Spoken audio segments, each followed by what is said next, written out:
it's Matrixity. Welcome to my Matrix. I just have a little bit to say about the whole submersible and the Titanic thing. I've always been one to love water, and I've always been around water, lived around the water, the beaches, the lakes, the whole 9 yards, rivers. Have been one to, go every weekend to rivers and hike in the woods, the whole 9 yards. And as far as the ocean, I've always been in love with the ocean. And I've always been one to say, if you have the chance to go underwater, go.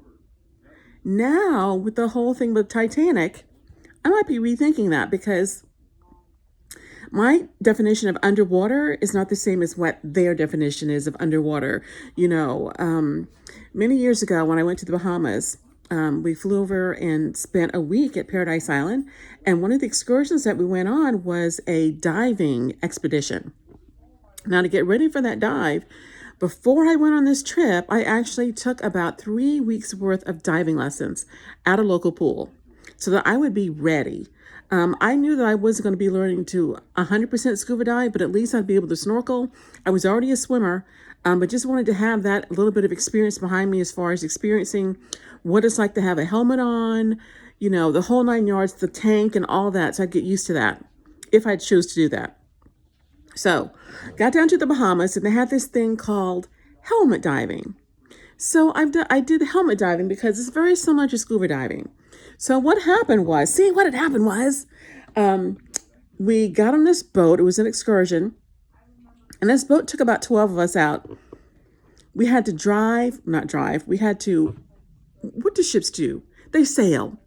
We had to sail about an hour out into the deepest part of the ocean in the Atlantic in the Bahamas. We're talking deep water, an hour away from any land.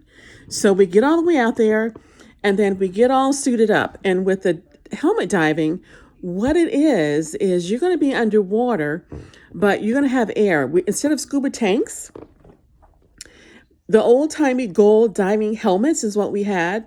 And somehow they had rigged it up so that there was air. We were attached to an air tube, long air tube where oxygen was pumped into the diving helmet so we could breathe from the top somehow or from the bottom. I don't know. But anyway, we were rigged up with this breathing tube where air from the surface was pumped into our diving helmets. And so what happened next was we were told that the reef that we were going to go visiting, and just so you know, the whole thing or the catch of this excursion was that you could walk on the bottom of the ocean. That was the whole thing on their advertising, and be safe. And you have a guide. So I said, you know what? I got to do that. And so my friend with me, who was a non-swimmer, I convinced her that that was the thing to do, to come with me because I could swim and I was going to look out for her. But she, we would do it together. And she agreed. And I did a lot of talking to get her to go under the water with me because for a non-swimmer to go under the water, that's a lot. Anyway, the reef was about 25 feet down. So what we had to do was one at a time.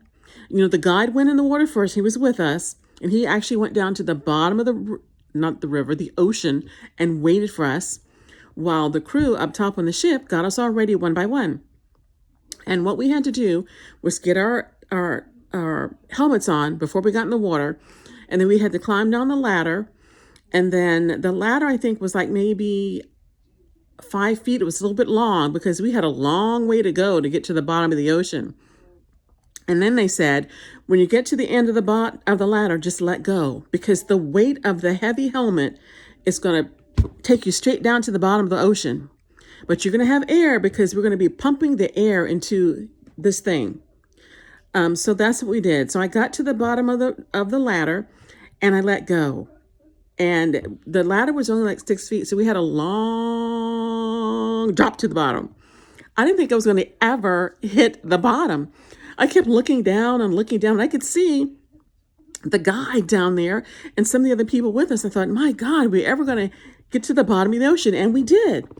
So all of us were down there. And he had actually given us instructions on some of the diving signals as far as what to do when you're down there. So we had all of that. So it wasn't just like randomly going down there. We had a little bit of training on the boat so we would not panic or anything under the water. So I dropped down, and when my friend was right behind me, so when she started dropping down, I reached up to grab her hand because she was a non-swimmer. And I didn't want her to think that she was alone, just dropping to the bottom of the ocean without me or without her holding on. So she dropped down, we dropped down together, and we held our hands. We finally made it to the sand. We stayed under there with our guide, and he was doing all the diving things and telling us what to do and look for.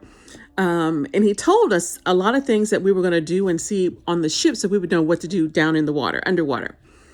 It was the most spectacular thing you'd ever seen. I can't even describe it. Being under the water with the colors. I mean, the water in the Bahamas is crystal clear. It was beautiful, pristine. The fish were so beautiful. So many colors, so many of them. Schools just swimming all around us. But he did say, we're in sharks' territory, so we had to be careful. So he kept an eye out for that, and there were no sharks at this time where we were. But we stayed down there for 30 minutes. We explored the reef. We weren't allowed to pick anything off the reef. There were beautiful, huge starfish the size of dinner plates down there at the bottom of the ocean. He did allow us to pick those up. And it was only for, I guess, picture taking that we had proof that we were down at the bottom of the ocean in our diving helmet. So we had to hold the starfish right next to our face. And he had an underwater camera that everybody got one picture of the starfish and a little fish called Harry the Grouper. Now, Harry was a grouper. He was a big grouper, and he was damaged. His fin was damaged from a boat. So he lived at the reef. So he would come out whenever people came, and our guide fed him. So Harry was like the reef ambassador. He would come out, Harry the Grouper. We'd get our picture with Harry and a starfish. We'd walk around the reef, see different things. He'd show us things, see anemones. I mean, it was just the most amazing thing to be down there under the water.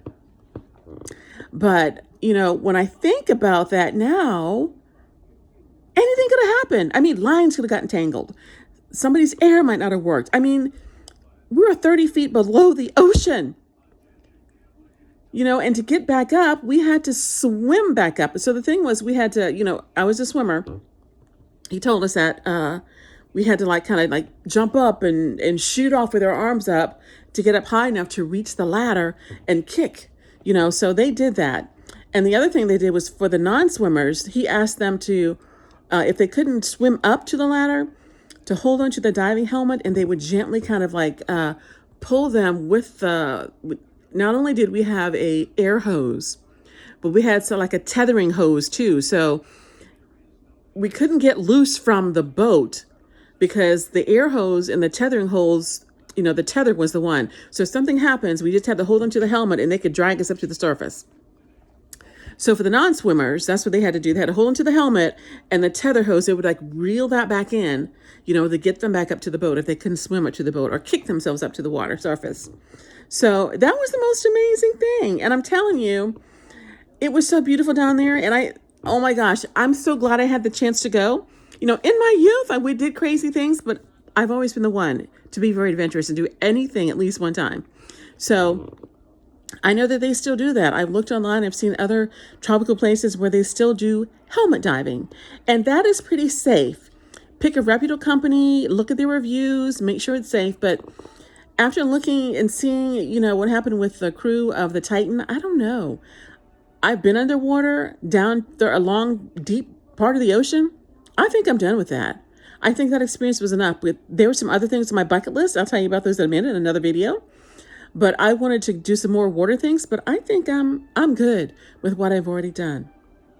I don't think I need to go under the water again, deep down to the bottom of the ocean. I think I'm good with what I did. 20 to 30 feet, free falling from a ladder. I'm good.